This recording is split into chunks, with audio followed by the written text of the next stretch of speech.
If you're about to cross 40 or you're already there, one thing is for sure. You've begun to notice changes. One of the biggest changes is that for the first time in your life, strength and muscle are starting to fade away. While this process actually begins as early as your 30s, it's so gradual in the beginning that you barely notice. But 10 years later, you start to really feel it. Now, here's the good news. There's actually a way to reverse this physical decline, this deterioration. And the practice I'm talking about, of course, is none other than calisthenics.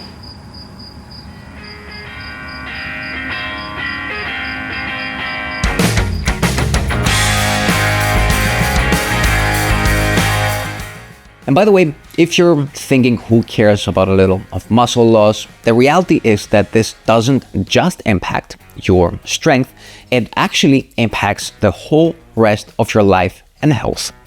Skipping strength training after 40 is basically just as reckless for your physical health as not brushing your teeth would be for your dental health. Before you know it, just as your teeth would decay and rot, so do your muscles, joints, ligaments, and bones deteriorate, becoming weaker and more frail with each year that goes by. Being just a few months away from turning 40 myself and being the fittest and strongest I've ever been, I can tell you that there's a huge difference when I come across old classmates of mine that have let go. The reality is that the more health science advances, the more we realize that strength training is the number one most essential exercise habit for your health, to the point that, in my opinion, it should just be a basic part of your daily physical hygiene. In the end, turning 40 doesn't have to be the equivalent of being a weaker and fatter shadow of the man you once were. The reality is that you do have a say in all this, and in simple words, if you don't want to feel like crap and look like an aging relic, but you're also willing to put in the work and necessary discipline, incorporating proper strength training at this point can completely change the whole outlook of the rest of your life. If applied in the right way, dose and frequency, strength training is the magic elixir that will help you postpone the discomfort of aging down to a tiny fragment of your life, and it will help you thrive well into your 50s, 60s, 70s, and beyond. So if you're close to 40 or already past that and you don't know where to start, how do you turn this around? If you're looking for the most flexible, convenient, effective, and safe way to start getting stronger, bodyweight training is the way to go. For starters, bodyweight exercise builds relative strength, which is how strong you are in relation to your own weight. This enhances your ability to control your own body, and it makes you more agile while also improving balance. These are all things that carry over to real life, but also essential skills to keep practicing if you want to enjoy life without feeling physically limited as you grow older. The other thing that I also like about calisthenics is that they will always be brutally honest with you. Just hanging from the bar reminds you of every extra pound of fat that you carry. It's like getting basically on a fitness scale that gives you immediate feedback, and the fitter you are and the more fat you drop, the more the scale tips in your favor. In other words, calisthenics do not tolerate a dad bod, and no matter what you weigh, there are beginner variations to get started, of course, but if you want to keep progressing, unlike weightlifting, extra fat does not work in your advantage. Rather, it will always be that weight that stands in the way of progress. Another thing to keep in mind as we grow older is that our CNS, our central nervous system, requires more time to recover from high intensity, especially when that intensity is coming from very heavy weightlifting sessions. Bodyweight strength training, on the other hand, tends to be less taxing on your CNS while still providing a solid strength workout. This means that you can organize your training in short, frequent sessions without feeling overly fatigued, which is also easier when it comes to staying consistent and motivated in the long run.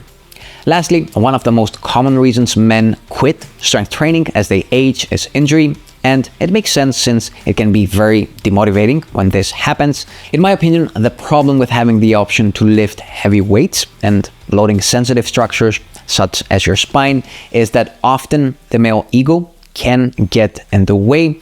This means that Let's say if you're doing a super heavy squat, overreaching will oftentimes lead to injury. And even if that's not the case, even if you have your ego under control, just losing focus for a slight moment when, again, you're handling so heavy weights can be enough to cause you serious injury, something that is not the case, at least that often, with calisthenics.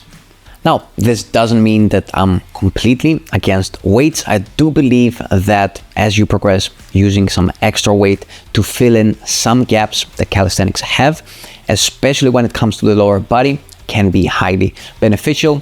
But this can be easily done with just a set of inexpensive dumbbells and the right selection of safe exercises.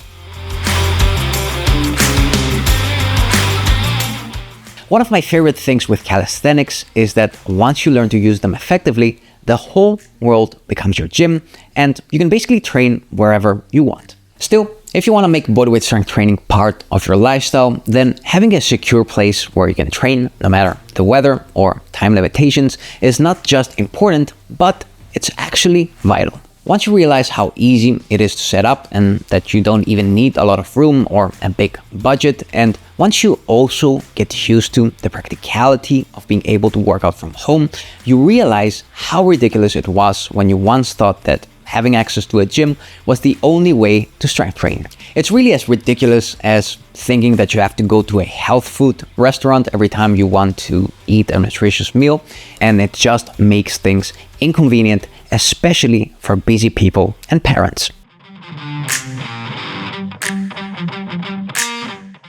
If I could go back in time and make just one change when I had my accident and I decided to get back in shape again, that would be setting my ego aside and hiring a proper coach.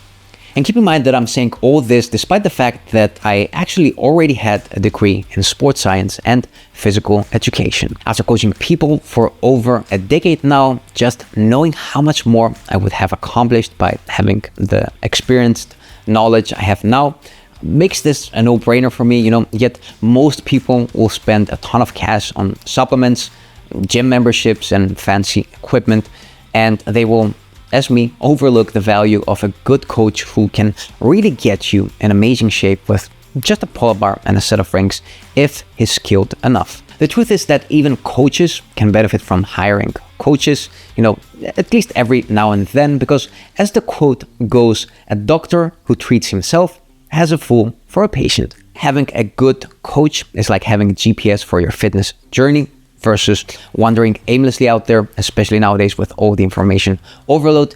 It not only ensures that you're gonna reach your destination, but it also helps you get there without all the unnecessary detours and roadblocks. At this point, I will also shamelessly plug in our online coaching program for busy dads, because this is what we love doing and this is how we help people get the best results here at Bodyweight Muscle. So if you're interested in learning more about our coaching that includes custom nutrition, custom training, daily guidance through every step of the way, and access to a community of like-minded people, make sure you fill in the application below and I'll get back to you as soon as possible. That was all for today. If you have any questions, as usual, leave them below. I always do my best to get back to every single one of you. And until next time, keep on training.